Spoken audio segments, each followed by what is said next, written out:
کچھ لوگوں نے یہ سوال اٹھانے شروع کر دیے کہ اہل سنت و جماعت جو ہیں وہ تو جناب علی ان کے تو عقائد میں شامل ہے، یا رسول اللہ وہ تو نبی کریم علیہ الصلاۃ والسلام کو حاضر و ناظر مانتے ہیں، تو پھر کربلا کے میدان میں جب امام علی مقام امام حسین رضی اللہ تعالی عنہ پہ مشکل وقت آیا تو نبی کریم علیہ الصلاۃ والسلام جو حاضر ناظر ہیں، اہل سنت و جماعت کے عقیدے میں شامل ہے کہ نبی کریم علیہ الصلاۃ والسلام حاضر ناظر ہیں، تو حضور نے امام علی مقام امام حسین کی مدد کیوں نہ کی؟ تو بھائی ہمارے عقائد میں یہ بھی شامل ہے کہ نبی کریم علیہ الصلاۃ والسلام جہاں چاہیں جدھر چاہیں اللہ کی اطاعت سے جا سکتے ہیں، اور ہمارا عقیدہ ہے کہ نبی کریم علیہ الصلاۃ والسلام کربلا کے میدان میں بھی موجود تھے۔ اس کی بڑی وجہ کیا ہے کہ ہم اس نبی کے ماننے والے ہیں کہ جس نبی کا غلام جناب عمر فاروق رضی اللہ تعالیٰ عنہ ممبر پہ تشریف فرماؤ اور خطبہ دے رہے ہیں صحابہ کرام کو، اور ممبر پہ بیٹھ کے کہیں یا ساریۃ الجبل، وہ ہزاروں میل دور جناب ساریہ کسی لشکر کے سپہ سالار ہوں اور جنگ کی نیت میں گئے ہوں، تو جناب عمر فاروق مدینہ پاک میں بیٹھ کے مسجد نبی کے ممبر پہ بیٹھ کے کہیں یا ساریۃ الجبل، اے ساریہ پہاڑ کے پیچھے تیرے مخالف تیرے دشمن آ رہے ہیں، خیال کر۔ اور جناب ساریہ جب اس جنگ سے واپس آئے، اس محاذ سے واپس آئے، تو آ کے صحابہ کرام کو بتاتے ہیں کہ اے میرے نبی کے غلاموں، مجھے ایسے لگتا تھا کہ جیسے عمر میرے کانوں کے قریب آ کے کہہ رہا ہے یا ساریۃ الجبل۔ تو حاضرین محتشم، جس نبی کے غلام کا یہ مقام ہے کہ وہ مسجد نبی میں بیٹھ کر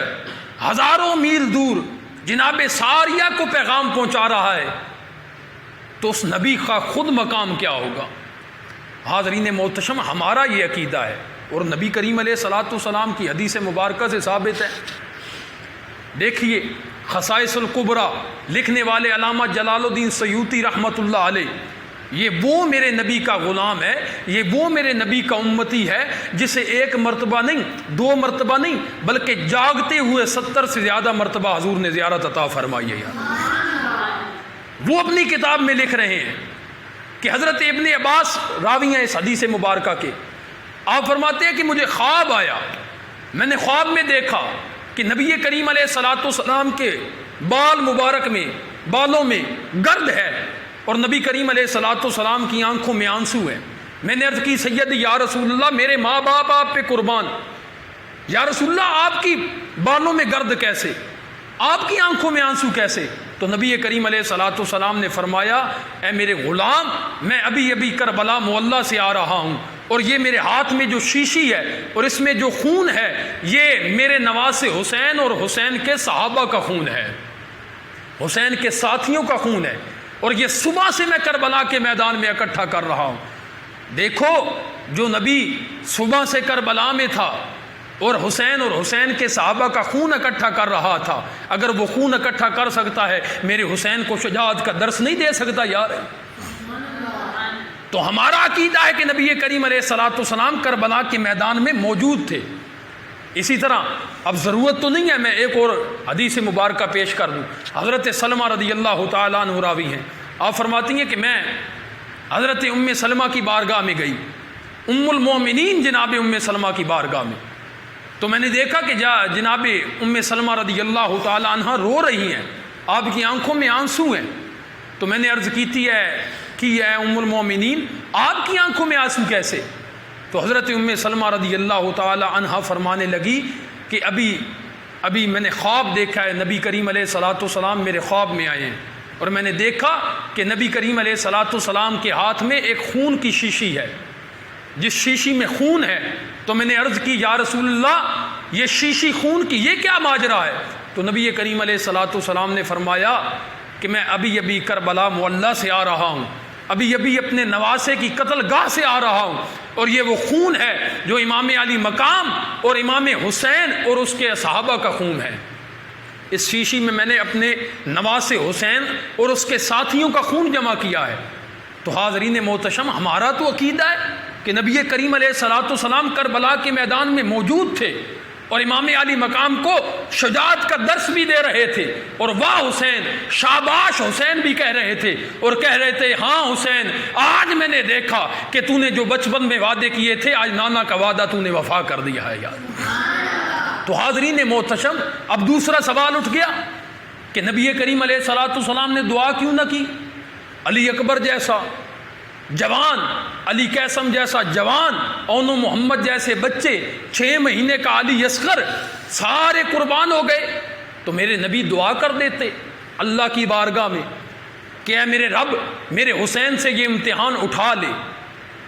انہوں نے سوال کیا کہ اہل سنت و جماعت کا تو عقیدہ ہے کہ نبی کی زبان سے نکلتا ہے اور اللہ فوراً قبول کر لیتا ہے۔ میں نے کہا ہاں، ہمارا یہی عقیدہ ہے کہ نبی کریم علیہ الصلوۃ والسلام دعا کرتے ہیں، دعا کرنے سے پہلے اللہ قبول فرما لیتا ہے یار۔ تو حاضرین محتشم، میں نے کہا ہمارا عقیدہ اب بھی یہی ہے، لیکن بھائی اپنا اپنا مقام ہوتا ہے، وقت کی نوعیت دیکھنی ہوتی ہے۔ میں نے کہا میرا امام کربلا کے میدان میں گیا، ایسے نہیں چلا گیا، خدا کی قسم آپ کا بیٹا میٹرک کے امتحان میں جاتا ہے، 10ویں کے امتحان میں جاتا ہے، ماں باپ دعا کرواتے ہیں، جی قاری صاحب دعا کر دیں ہمارا بیٹا 10ویں کا امتحان دینے گیا، جی پیر صاحب دعا کر دیں۔ خدا کی قسم حسین کے لیے دعا کرنے والا کوئی اور نہیں بلکہ امام الانبیاء خود دعا کرنے والے تھے یار، اور پھر دعا اس کے لیے کی جاتی ہے۔ اب یہ بھی دیکھیے نا، میرے نبی دعا بھی کر رہے ہیں، اور خطرہ فیل ہونے کا تو اسے ہوتا ہے نا جس کا بیٹا نالائق ہو۔ او بھائی میرا امام علی مقام تو بچپن سے نانے کی زبان چوستے رہے، اور مولا علی شجاعت کے جام پلاتے رہے، شجاعت کے درس دیتے رہے۔ او بھائی ہمارا عقیدہ یہی ہے کہ نبی کریم علیہ الصلوۃ والسلام اگر دعا کرتے تو امتحان سے بچ جاتے حسین، پر کیوں کرتے میرے نبی دعا اس لیے نہیں کہی، ہاں استقامت کی دعا کی، ثابت قدمی کی دعا کی، لیکن امتحان سے بچنے کے لیے اس لیے دعا نہیں کی کیونکہ حسین کریم معاذ اللہ نعوذ باللہ نالائق نہیں تھے، بلکہ نبی کریم علیہ الصلوۃ والسلام نے زبان چسوا کے حسین کو امتحان کی تیاری کروائی تھی۔ مولا علی پاک نے شجاعت کے جام پلا کے حسین کو کربلا کے میدان میں کی تیاری کروائی تھی، تو پھر وہ حسین کیسے ناکام ہوتا جسے نبی کریم علیہ الصلوۃ والسلام کربلا کے میدان کی تیاری کروا رہے ہیں، اور وہ حسین کیسے ناکام ہوتا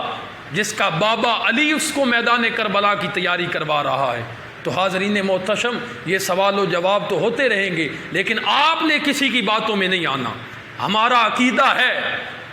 ہمارا یہ ماننا ہے کہ نبی کریم علیہ الصلوۃ والسلام کربلا کے میدان میں موجود تھے۔ اللہ کی بارگاہ میں دعا ہے کہ اللہ ہمیں امام علی مقام کی سچی اور پکی غلامی نصیب فرمائے۔ وما علینا